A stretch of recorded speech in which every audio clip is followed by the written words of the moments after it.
Welcome to the Talkin TC webcast, the official webcast of Tri-County Regional Vocational Technical High School located in Franklin, Massachusetts. On our webcast, we'll chat with guests that run the gamut from government officials to school administrators to alumni and students and other members of the Tri-County community. So sit back and relax as we proudly present Talkin TC. Welcome to Talkin TC, the podcast where Tri-County Cougars come together to talk about what's happening, what's exciting, and what makes our school community shine. I'm Khalil, your host, and each episode will dive into stories, events, and everything in between that makes TC the place to be. Let's get talking. Today we'll be talking with Miss Kristen Magas, one of our engineering instructors and our very own NASA expert. Welcome, Miss Magas. Thanks for having me, Khalil. Can you tell us a little bit about yourself? Sure. As you said, I'm one of the engineering, technology, and advanced manufacturing teachers here at Tri-County. I've been here for 13 years now. I'm also one of the outdoor track and field coaches. I really love coaching the javelin in particular.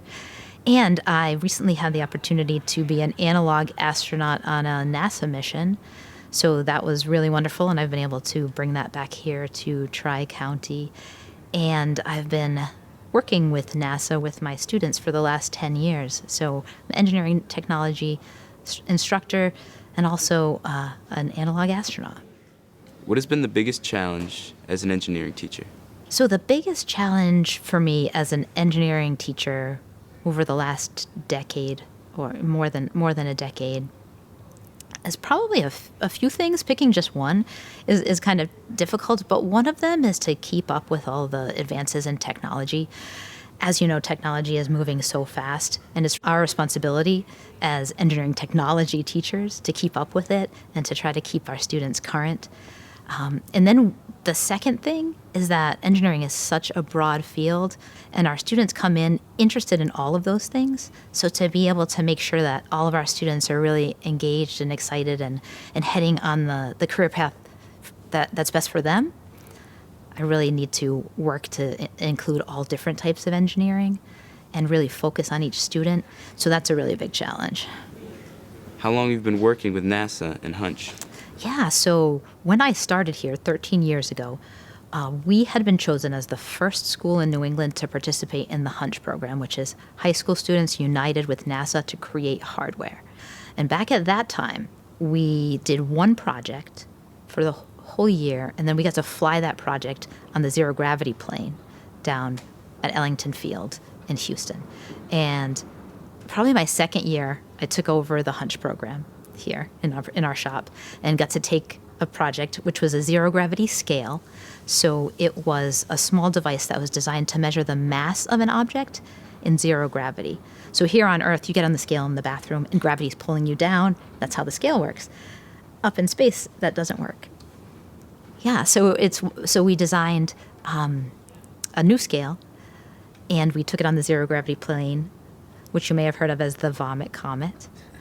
And I got to fly on that with students, which was super cool. So that was about 10 years ago. Since then, Hunch has changed.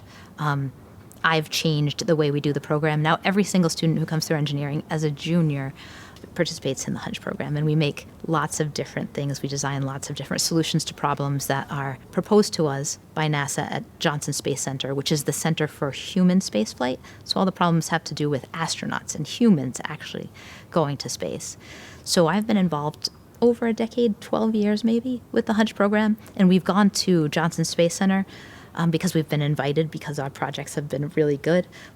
Probably 10 of those years. Yeah, it's been really, really inspiring. And how do you balance your family life being a teacher? And how did your family manage while you were away for the Hera mission?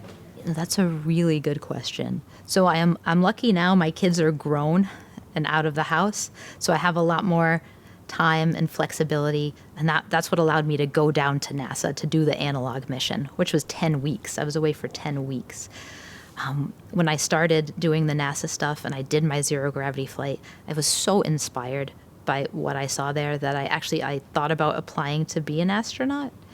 But I get motion sick, so that was one reason not to do it. But the other reason was I had my kids at home, and I didn't want to leave them, and I have my students, and I didn't want to leave them. You know, I've definitely had to make different choices and not take on some of these really big challenges. But while my kids were still young, it was a lot harder to balance. So I had to pick the things that I'm most passionate about. So I didn't start coaching track until just a couple of years ago. And even now, I have to limit it to part-time because I also coach robotics, and then I'm also doing the NASA stuff. So sometimes you have to make some difficult decisions. But working hard is part of it. There are things that are important to me, and I want to have a full, vibrant life and full, vibrant work experience, and I want my students to have that too. So working hard is part of it. Putting in the extra time, putting in the extra hours. But I did wait until my kids got older before I took on more and more extra things. And now I have to just pick the things that in that moment I'm the most passionate about. So you have a few engineering students that are traveling to Houston. Can you tell us a little bit about that?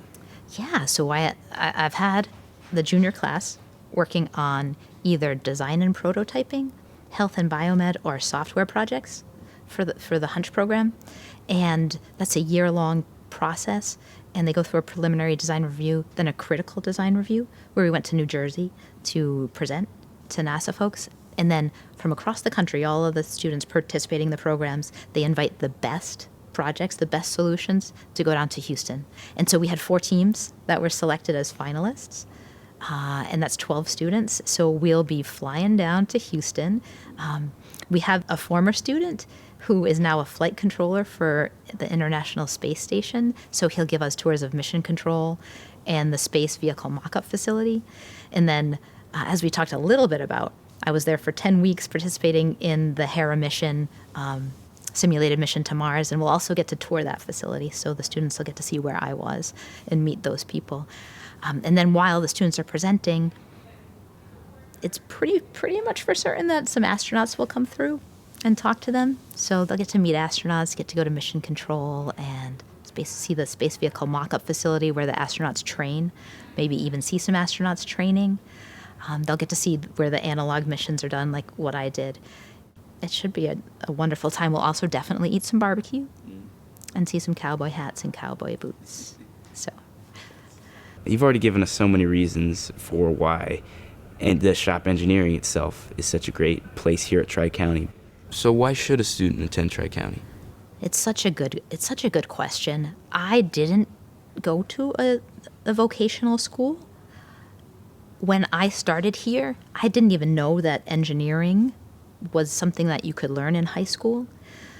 And then I came to work here, and I saw all of the different career programs, and I was blown away by what the students are learning here. I told my students the first couple of years, you can do more when you graduate from here than I could do when I got a master's degree in engineering. My first job after a master's degree, I couldn't do some of the things that our students can do here. I mean, I had more theory and, and that sort of thing, but I couldn't.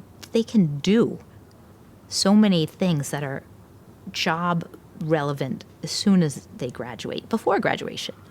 When you're co-oping as a senior, our students in all our career programs are doing things that I couldn't do as a master's, educated person from an Ivy League college.